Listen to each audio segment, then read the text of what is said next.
How to report a post on Facebook. Hi guys, in this video I will show you how to report a post on Facebook.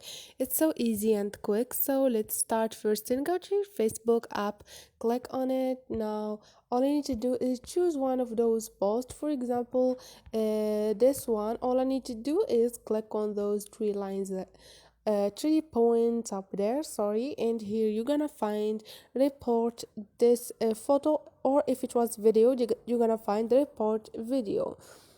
Click on it, and here select the problem. Why are you reporting this post? If someone in immediate danger, get help before reporting on Facebook. Click on it and choose one of them. For example, hate speech, something else, whatever you want. And this is it, guys. Hope this video was helpful to you. If you like the video, don't forget to subscribe and like.